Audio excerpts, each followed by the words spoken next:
Welcome to the podcast, Let the Prophet Speak. Today we continue our study of the book of Judges. We're going to begin chapter 8 today.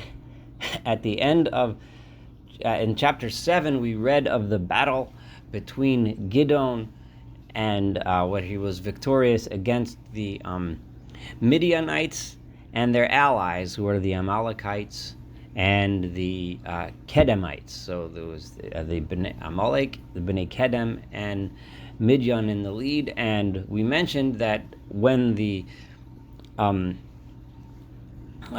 troops, when the soldiers of Midian were running to escape, their leaders Orev and Ze'ev ran across the Jordan towards the territory of Ephraim. And Ephraim, who had not been involved in the initial battle, but they were asked by Gideon to intervene and to grab and to capture the kings and the remaining leaders of Midian in order that they can't go back to their homeland and regroup. And the people of Ephraim responded and did catch and execute them as they went through their territory. But the people of Ephraim weren't that happy about not having been involved in the attack in the first place. And it's interesting because one gets the feeling or the sense from the verses here that the people of Ephraim, had they not known of the victory, in other words, before they knew that they were going to be victorious, in other words, before it happened, they were probably not that enthusiastic about being involved, assuming, of course, that Gideon, a newbie on the block with a tiny army, was probably not going to be victorious against the powerful Midianites. But now that the tide has turned completely and Midian was smashed by Gideon, of course Ephraim is going to say, well, we wanted to be involved in the first place. So Vayomru elav ish Ephraim, the people of Ephraim said to Gideon, Ma hadavar hazeh asis alanu, what is this thing that you have done to us? Livilti kirot lanu, but you didn't call us up. Ki halachta lehilachem b'Midian, you went to wage war against Midian. Vayirivun ito b'chazka, and they argued with him strongly. The verse is trying to give us an impression here. They weren't just complaining, but they were complaining b'chazka, with strength, to the extent that even though they helped Gideon out, and they did listen to his message, but it sounds like they came ready to fight, almost ready to fight with Gideon. Like, what are you treating us as if we're not part of the people of Israel? You went to call people from all those other tribes, but why didn't you call us? Why weren't we involved? So here's the first major challenge to Gideon as a leader. He is now a victorious leader. He is now the shofet. He's risen from obscurity as helping out on his dad's farm to be a military leader that just saved the entire nation. So here he has a challenge of leadership. Let's see how Gideon handles this challenge. Vayomer alehem, and he answered them as follows: Ato kochem. Now, who is? I'm sorry, I skipped some words. Me asisi ato kochem. What have I done myself that is like what you have done? In other words, I'm nothing compared to you. So Gideon very wisely responds with humility here, which is crucial. And he basically says, what do you mean? You guys are so much greater than me. What you have done is so much more. Halotov ololot Ephraim b'tzir Aviezer. Aviezer is the clan to which Gideon belonged to, right?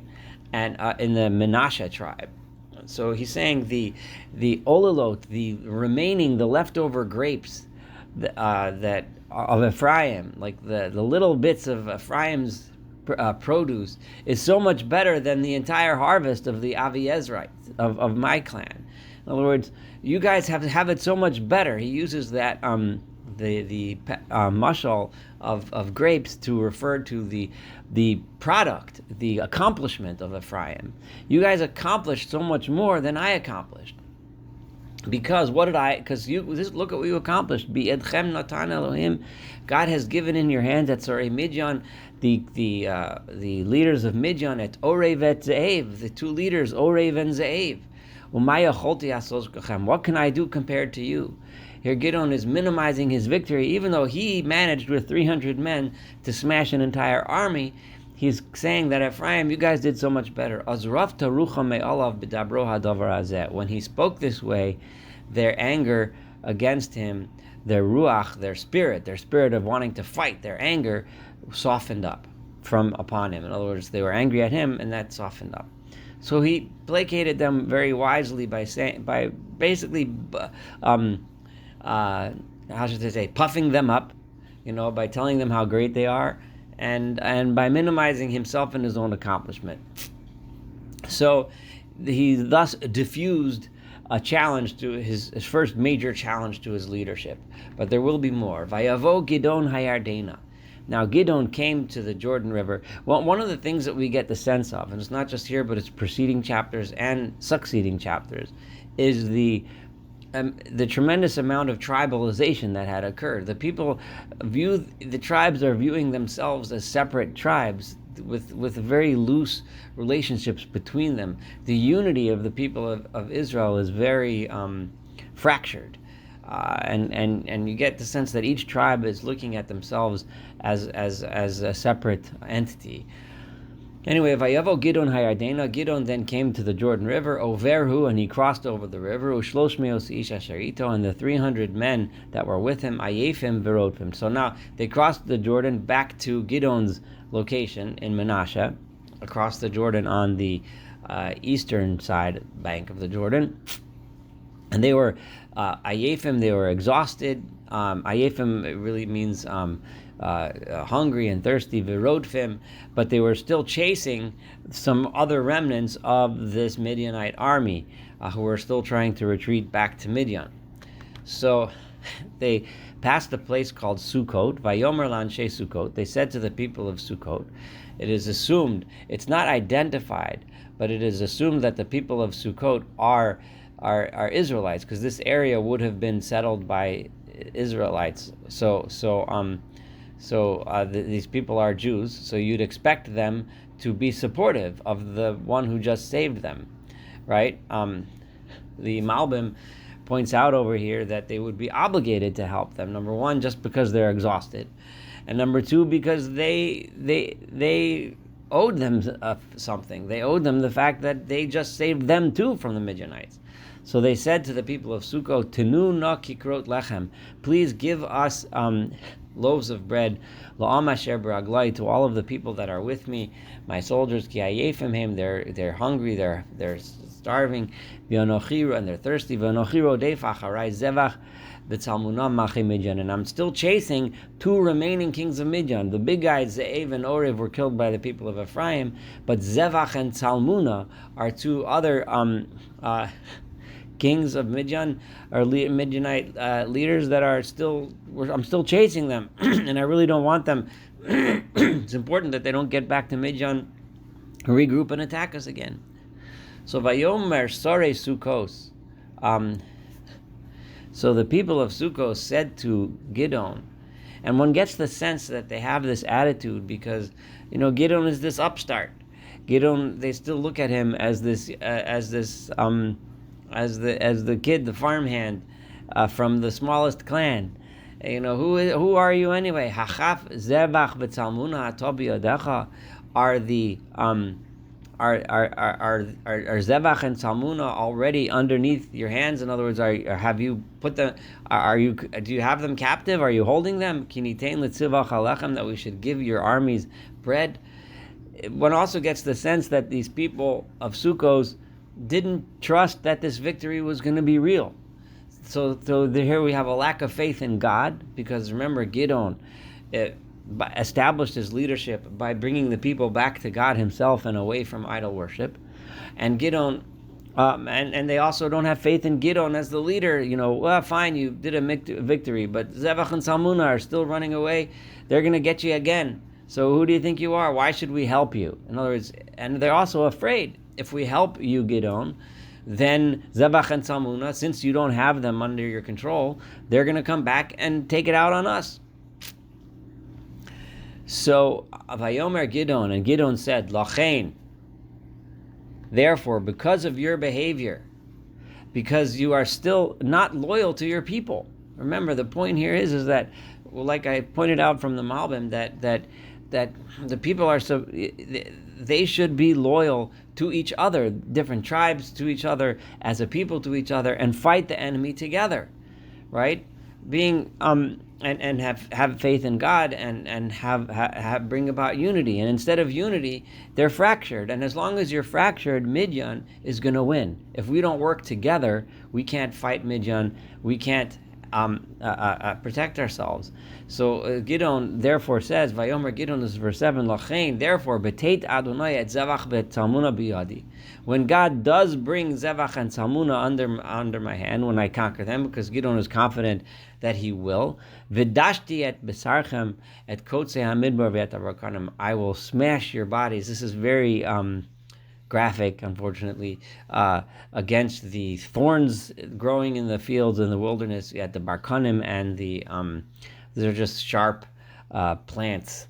I'm going to smash you against them. So once you see that I have them, right now I may be busy chasing Zevach and Salmuna. I'm going to get back to you when I finish off with Zevach and Salmuna. Vayal misham Penuel, and Gideon then went from there to another place called Penuel, Vayidaber aleim kazos, and he spoke to them in the same way. Vayanu oso anshe Penuel kasher anu anshe Sukkot, and the people of Penuel answered him in the same way that the people of Sukkot answered him. So here we have the third major challenge to Gideon's leadership. The first one he answered to the people of Ephraim. He answered that, and by basically flattering them and buttering them up, right? But the people of Sukkot and the people of Penuel, he said to them, I'm going to punish you and take it out of you. Why did he reward? And let me read verse 9 before I complete this. Vayomer gam la'anshe Penuel lemar, and to the people of Penuel, he also said the same thing as follows. V'shuvi v'shalom, when I come back in peace, because I will, because I'm going to beat them, at Totzetz HaMigdal Hazeh, I'm going to smash down this tower, which presumably was the building in the city. Now, why did he answer? Why did he respond so strongly to the second two challenges of Penuel and Sukkot, but to the people of Ephraim he did not? It's obvious, right? It was made clear. The people of Ephraim had demonstrated that they did not participate in the initial battle. All right.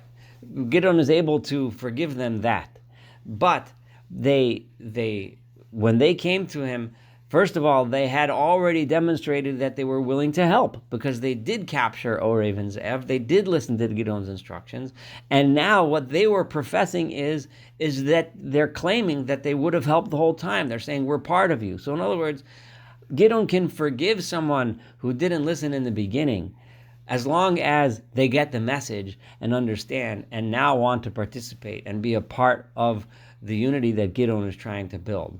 But the people of Penuel and the people of Sukkot still haven't gotten the message, are still not willing to help, not willing to even give food and water to the hungry soldiers who are defending them.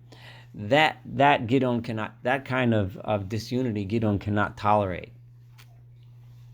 So I'm going to stop here. So we'll divide up this chapter, because again, there's a lot of parts. So this will be Judges 8a. Thank you so much for studying this chapter together with me today. Looking forward to continuing the study of chapter 8 and the story of Gideon.